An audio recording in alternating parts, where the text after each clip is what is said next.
naho bagiye bava mu nzira bagateshuka bakajya tuzajya duhora tubereka ko aho bashakira bagaruka, ariko bagomba kugarukana imico itandukanye niyo bajyanye.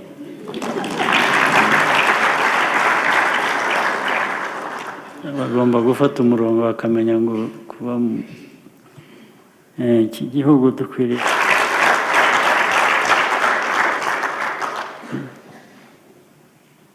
hari n'abazaga kubera ko badufatira mu buzima kuvuga ngo turabaha amafaranga ya development hanyuma ariko mugomba gukora ibi, tukabwira tuti nimuyasubirane aho mwayavanye.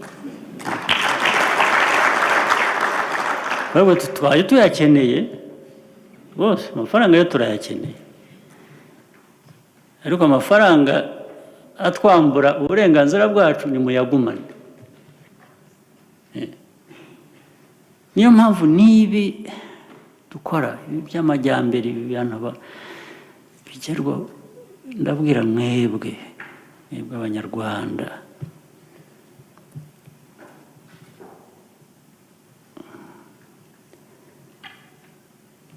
uku kwiyubaka, inzira yo kwiyubaka turimo ntikwiye gusubira inyuma, ntikwiye gusubira inyuma. Ishingiye ku umwirato wa bamwe cyangwa imitwe minini ya bamwe, abantu bari aho abo ngabo mujye kwanza mubakosora, nibananirana buriya no kubashyira ku murongo birakunda. Dufite imbaraga zihagije, iyo turi hamwe ntawatunanira. Abigira ba kabutindi, kwigira kabutindi muri twebwe abantu dukwiye kuba dukorera hamwe, twumva tuzi icyo dushaka. Ubu ngubu yaturuka hehe cyangwa yaba arinde kuki ugomba kumushyira mu mwanya we.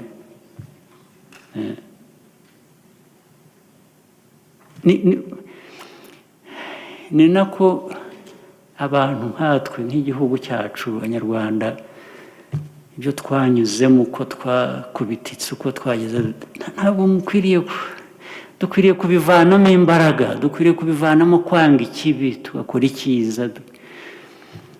Tukwiye no kugira imbaraga zo guhangana n'ikibi. Ikibi gikwiriye kudutsinda ni iki? Ni ikihe? Gite?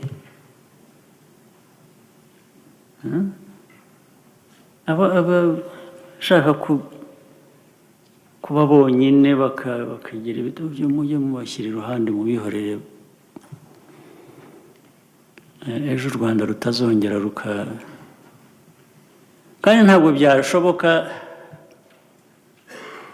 bikorwa n'umuntu umwe cyangwa babiri cyangwa batatu. Bishaka twese, imbaraga za twese, bishaka twese. Bishaka buri wese ko agira uruhare rwe, hanyuma byose tukabihuza, tukubaka nicyo kintu cyangombwa, bikaba umuco, tugakomeza umuco.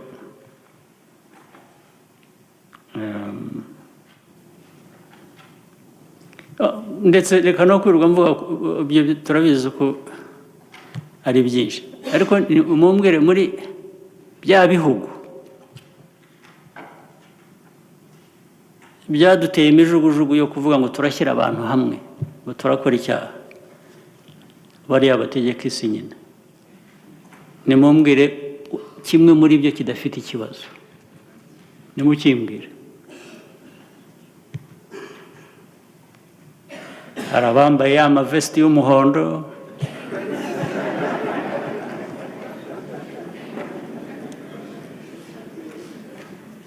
hari abandi babikora mu bundi buryo,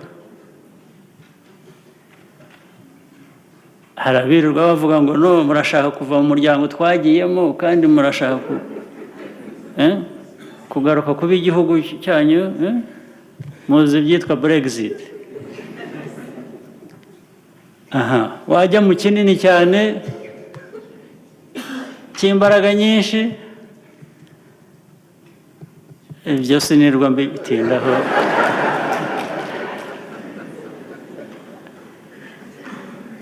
Ariko ikibazo ni iki, kandi buri wese muri abaturuka muri ibyo bihugu barakubwira ngo, barabimbwira, bagomba kuba babibabwira namwe, baratubwira ngo divisive politics, politics of division yatumaze. Niko babivuga, mujye mukurikirana n'ibiganiro no kuri mateleviziyo barabyivugira, ntabwo ari ibyo mpimbagiye, ibyo mvuga ntabwo ari ibyo bivuga gusa, ndavuga ibyo bavuga. Bamwe baba baje kubitubwira, tukabwira turi ko mwadukubise inkoni ishyano ryose zivuga ngo turashyira hamwe twakoze icyaha, kandi divisive politics se mwebwe murayanga mute? Ko ariyo mwari mwahisemo muvuga ngo niyo nziza dukwiriye gukurikiza, none yabagarutse ite? Kandi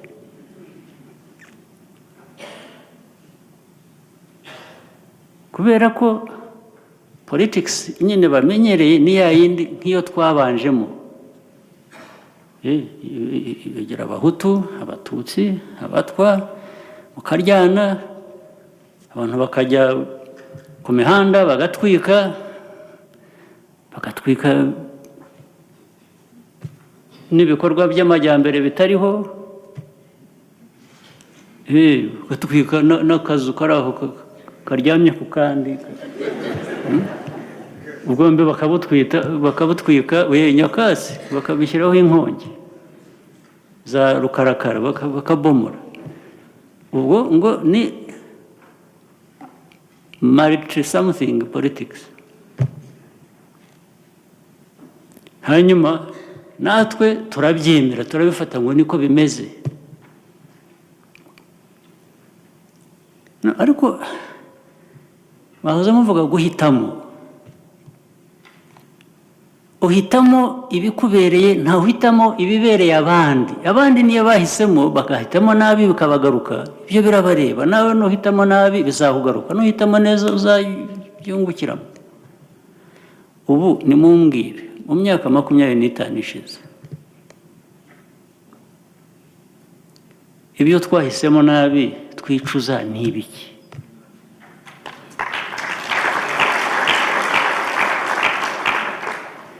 Nta nubwo bivuze ko turagera aho dushaka kujya, ashwi akazi karacyari kenshi pe.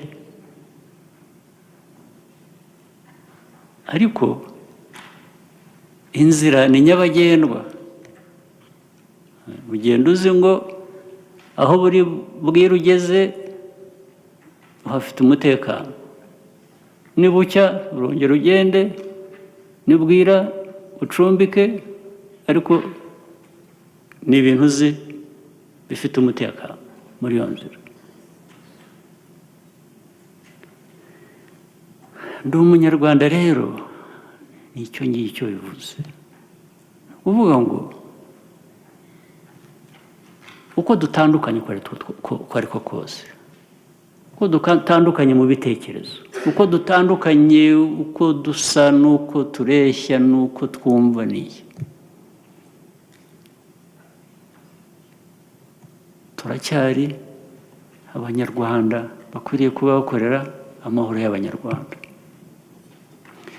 Twahuza dute ukuntu dutandukanye kugira ngo tuvanemo ikintu buri wese yibonamo yungukamo? Twabigenza dute?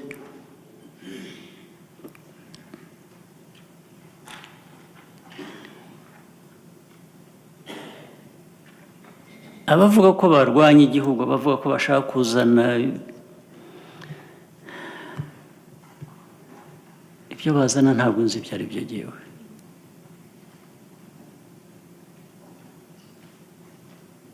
Ibyo bazana ni ugusenya ibyo twubaka.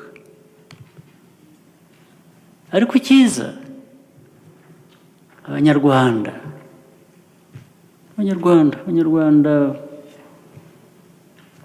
batishyiramo kube bitangaza kundi, bo barabyumva. Umunyarwanda wese ugiye ukamusanga aho ari iwe, ukamubaza ikibazo akubwira ni ikindi, arashaka kuvurwa, arashaka kuba yagira umutekano akikorera icyo ashaka, agacuruza, umwana we akiga, akakora ibyo ashaka, yarangiza ndetse ukamuha umwanya wo guhitamo n'uwo ashaka ko amuyobora ku rwego rwa even n'urw'umudugudu, kuzamura ukagera aho ushaka kugera.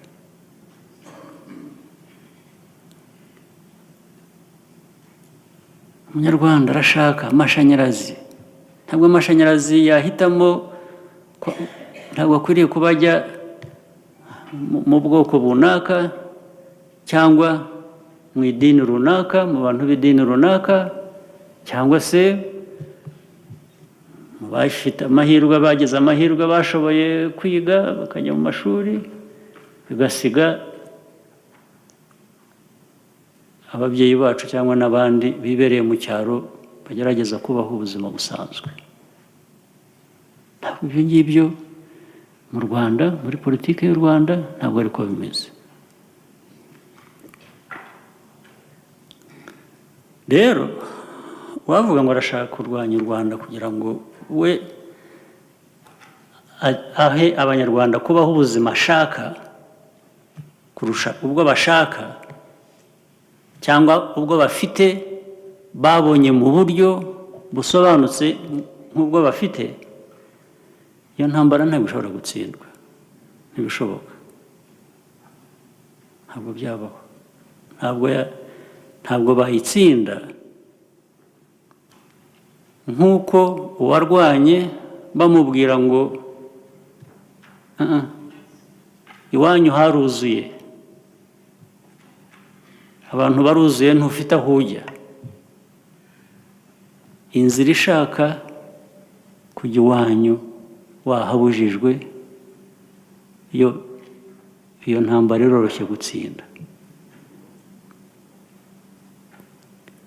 Urwana intambara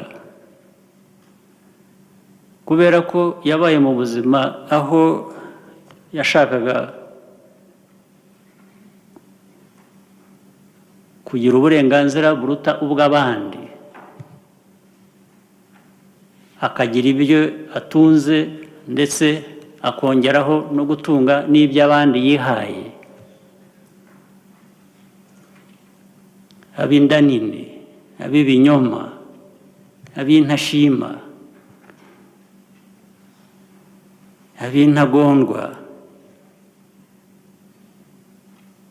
iyo ntambara ntishobora gutsinda, ntawayitsinda.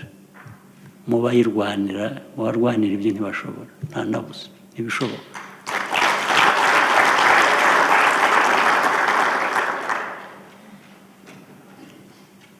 Ikikwiye kuba kinyura mu kuri rero ni iki? Muri bya bindi navugaga ngo umuntu ahitamo uko aba ubuzima bwe, abaho ubuzima bwe akabubaho uko abishaka. Uwo ntawe ujya kugukoma imbere iyo bitangiriza abandi, ubaho ubuzima ushaka wowe. Niba ari ubuzima bwa rusange bw'igihugu, tugomba kubwumvikanaho. Yarangira hari ikintu nyine bita ni nka critical mass. Abantu bumva batyo, bumva bashyize hamwe turi abanyarwanda bahagije, bavuga ngo twe turakorera inyungu z'igihugu.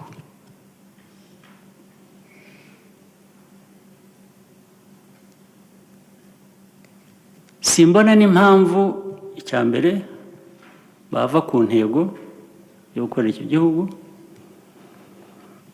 icya kabiri bakwemera bate gutsindwa n'abatagendera ku kuri nk'abo ngabo bashaka kwangiza gusa. Niba rero muri ndi umunyarwanda tumaze kubaka iyo critical mass ndetse bikaba binarenze, politiki y'igihugu abanyarwanda bagenderaho cyangwa bibonamo bisangamo irimo ibintu bibiri bitandukanye na bya bintu navugaga. Iyo ari ibintu bireba abanyarwanda, abantu, people centered, ibintu bireba abantu, ibyo navugaga twahereho twebwe kera. Naho ibibazo ibihugu navuze bifite ibibazo ntabwo byarebye abantu, ahubwo nicyo kibazo bahanganye nacyo. Ubu bariho barasubiza uwo mwenda. Biriya byose ubona by'imyigaragambyo n'uburakari n'iki, ni abantu babaza ngo tubeshye kuva kera, tubaha uburenganzira, ibintu byose mushaka turabatora, turabakurikira, turabayoboka, murangije murimenya igihugu cyose ubuzima bwacyo bukayoborwa na 1%, 99% bakayoborwa n'abantu bangana na 1%, n'ubukungu bw'igihugu bwose bukagenda bukajya mu bantu 1%, 99% bagakurikira. Aba rero ibireba ni abantu bishyuza ibyabo, ni ukuvuga ngo mwaraduhenze mutugenderaho, bagenderaho, babagira nka moto, umuntu yicara hejuru ya moto harabagendesha. Ubu ni ukuvuga ngo twanze ko mutugendera ku mugongo mugatwara byose tugasigarana ubusa. Igihe turi kuri uyu murongo rero, kuri uyu murongo ureba abantu, utekereza abantu, ubazana niba hari ababa tumenya ko basigaye hanze tukabazanamo nabo, buri muntu wese agomba kugira amahirwe, buri wese agomba kugira uruhare, agomba kugira umugabane nk'abandi bose dusangiye. Iyo muri politiki harimo ibyo bintu bibiri rero, harimo quality, ubuziranenge bw'ibitekerezo, ibitekerezo byubaka, ibitekerezo by'ubumwe, ibitekerezo butanga amahirwe angana, ibitekerezo biha buri wese umwanya we akwiye cyangwa yishyiramo ndetse cyangwa aharanira uko ashaka. Icyo ni kimwe. Icya kabiri, iyo ari abantu benshi mu gihugu babyumva batyo, umubare n'ubuziranenge bw'ibitekerezo, icyo gihe iyo biri hamwe ntabwo mbona umuntu waza agahindura, agatobanga ibintu uko ashaka, ubuzima bw'abantu uko ashaka. Icyo gihe abantu babemerera iki? Mbese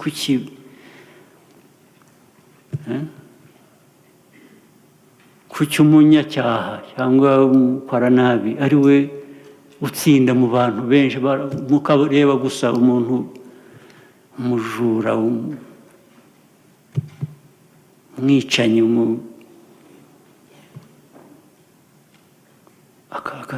agakorana ibintu agahita akagenda, mukamwihorera kubera iki? Kuki ari we, kuki aba afite atekereza ibintu bizima atari bo batsinda? ni ukubera iki? habuze iki? Iyo ufite umubare ukaba ufite ibitekerezo bizima, kuki umuntu yaza yaba ari hano yaba ari hanze? Nicyo twimye ibyo bihugu navugaga bimwe bikomeye byashatse kudutobanga hano, turabangira, turabananira rwose.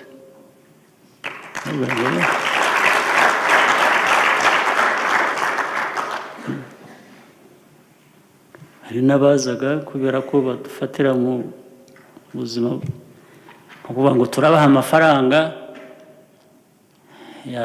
ya development hanyuma ariko mugomba gukora ibi tukabwo nimuyasubirane aho mwayavanye ahubwo twaje tuyakeneye bose amafaranga yo turayakeneye ariko amafaranga atwambura uburenganzira bwacu nimuyagumane niyo mpamvu nibi dukora by'amajyambere bibantu bigerwa ndabwira mwebwe abanyarwanda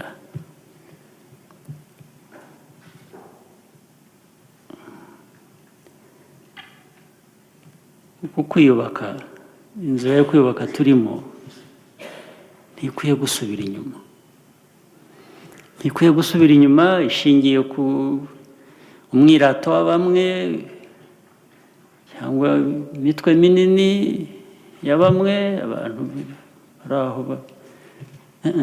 abo ngabo mujye kwanza mubakosora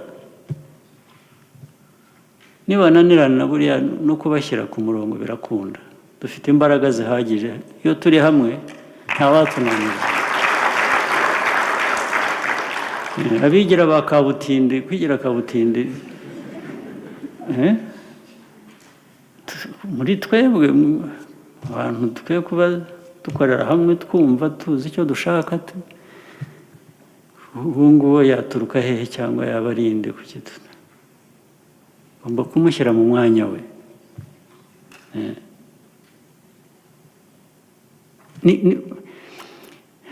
ni nako abantu nkatwe nk'igihugu cyacu abanyarwanda ibyo twanyuzemo uko twakubititse uko twageze ntabwo dukwiriye kubivanamo imbaraga dukwiriye kubivanamo kwanga ikibi tugakora icyiza tukwiye no kugira imbaraga zo guhangana n'ikibi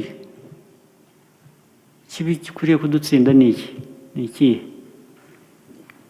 gite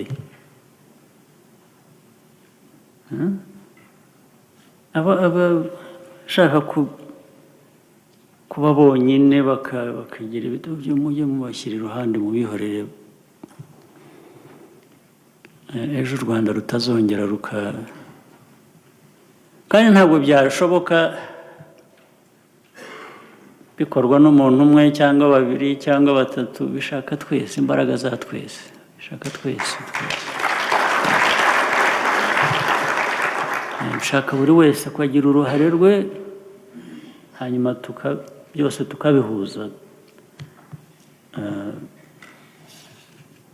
tukubaka nicyo kintu cyangombwa bikaba umuco tugakomeza umuco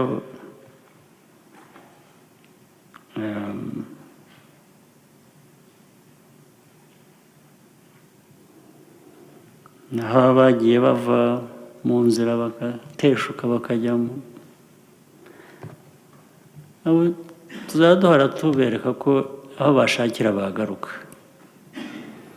ariko bagomba kugarukana imico itandukanye niyo bajyanye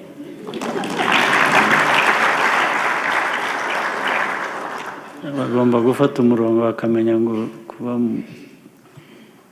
iki gihugu dukwiriye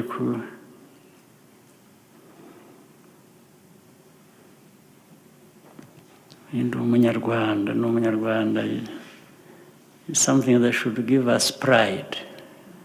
Yes, we should be proud of that and together muri ndi umunyarwanda n'uvuga ngo twese turi hamwe izo mbaraga nta gikwiriye kuduhungabanya ntacyashoboka nta gikwiriye ariko tugomba kuba turi hamwe naho ibindi byo guhora tuvana mu nzira bitameze neza ibyo ni inshingano guhora tunoza tagenze neza kandi twamenyereye gukora ibintu bimwe bitanasanzwe cyangwa tutavuga ngo turabisanga mu gitabo aha n'aha niko byagenze iyo abantu babaga bafite iki kibazo iki n'icyo, twagiye dukora ibintu bimwe bishya tukabona birakunze, ibidakunze dushaka ubundi buryo, iteka iyo dialogue gukomeza abantu guhora bashakisha no muri ibi mwagiye muganira hano, mumaze iminsi muganira hano, ibi byose nibyo biherwaho kugira ngo dushobore gukomeza gutera imbere.